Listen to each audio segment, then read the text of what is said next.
भूमनपुर नामक एक गांव में राजू नामक एक धोबी और उसकी बेटी रेखा रहते थे। हर रोज वो दोनों गांव के लोगों के कपड़े को धोने नदी के किनारे जाते थे।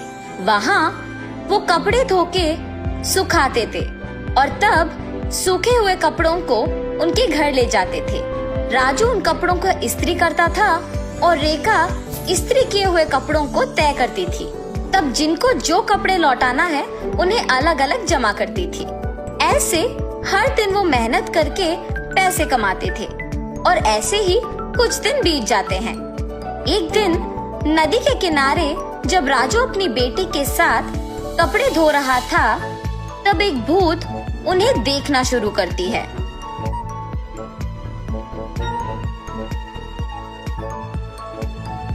न जाने मैं कब ऐसे कपड़े पहनूंगी।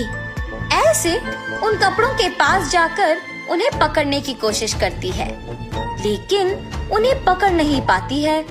तब क्या मैं इस कारण इन कपड़ों को पकड़ नहीं पा रही हूँ कि मैं एक भूत हूँ? ऐसे सोचकर राजू की बेटी रेखा की ओर देखती है। बिना कुछ सोचे समझे उसके अंदर घुस जाती है। घुसने के तुरंत बाद लाल लहंगा और जैकेट मौजूद जगह को भाग के जाती है और हाथों में कपड़ों को पकड़ के बहुत खुश हो जाती है। बेटी को ऐसे अजीब तरह से पेश आते देख राजू कहता है, हाँ क्या हुआ तुम्हें रेखा? वहाँ खड़ी हो, बहुत सारा काम है, चलो। लेकिन रेखा में भूत घुसने के कारण वो कुछ नहीं कहती है। तब राजू उसके पास जाता है। रेखा गुस्से से अपनी पिता की ओर बड़ी आंखों से और लंबी नाखून के साथ देखती है। उसे ऐसे देख उसके पिता डर जाते हैं। पापा, मुझे ये अच्छा लगा है और मैं यही पहनूंगी, ऐसे कह के वहाँ से चली जाती है। रेखा को ऐसे देख उसके पिता डर डर के घर धीरे से सारे कपड़े लेके पहुँचते हैं।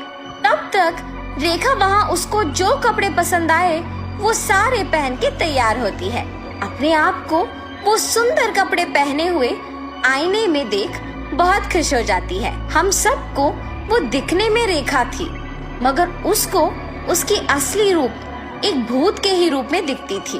और ऐसे ही हर रोज आए हुए कपड़ों में अपने पसंदीदा कपड़े चुनकर उन्हें पहन के तैयार होके अपने आप को आईने में देख खुश होती थी। दिन प्रतिदिन उसका तैयार होने की चाहत बढ़ती जाती है। राक्षस की तरह अपनी बेटी का व्यवहार देख राजू परेशान होता था, मगर अपनी बेटी की सच्चाई को किसी से कह भी नहीं पाता था, और अगर कहा भी तो वो ये सोच के डर जाता था कि उसका नतीजा क्या होगा।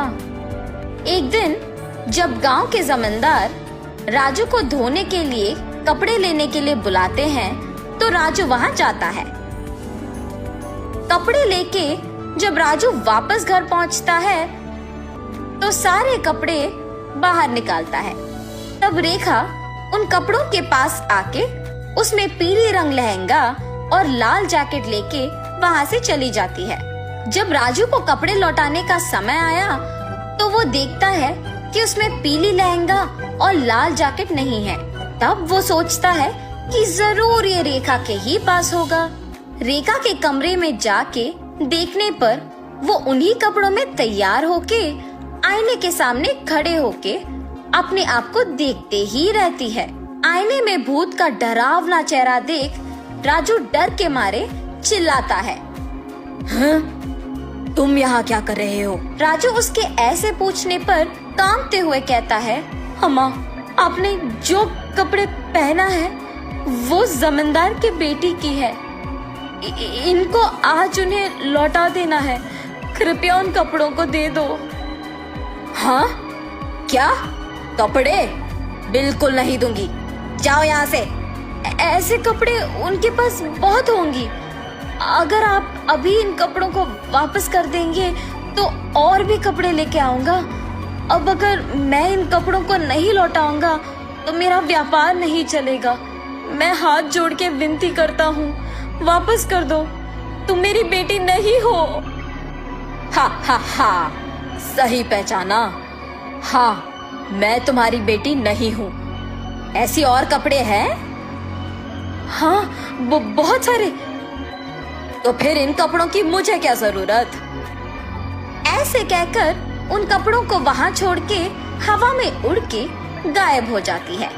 ये जान के जमींदार की बेटी के पास बहुत सारे कपड़े हैं, वो सीधा उनके ही घर पहुंच जाती है। अच्छे कपड़ों के लिए सारे कमरे छान मारती है। उस घर में मौजूद जमींदार के परिवार वासियों को राजू की बेटी का व्यवहार कुछ समझ में नहीं आता है। जमींदार की बेटी अपने पिता को बुला के कहती है, पापा पापा, राजू की बेटी रेखा बहुत अजीब तरह से पेश आ रही है। ऐसे कहते ही वो वहाँ जाकर कहता है, ए लड़की, क्या कर रही हो? पागल हो गई हो क्या? जमींदार के ऐसे कहने पर क्रोधित होके रेखा जोर से चिल्लाते हुए अलमारी को उठा के उन पर फेंक देती है। सभी डर जाते हैं और जो कुछ भी वो मांगती है उसके सामने रख देते हैं। रंग बिरंगी कपड़े, जेवर, चूड़ियाँ, सब। हाँ, आओ आओ, मुझे तैयार करते हुए मेरी सेवा करो, आओ। सभी डर के मारे उसके आदेश का पालन करते हैं। उसे तैयार करके उसके सामने ही एक बड़ा आईना भी रखते हैं और सभी उसके पास नीचे बैठ जाते हैं। तभी उसके पिता राजू कपड़ों के साथ जमींदार के घर पहुंचता है।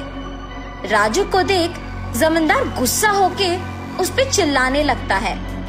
वो देख रेखा उसकी शक्तियों का उपयोग करके जमींदार को नीचे गिराती है।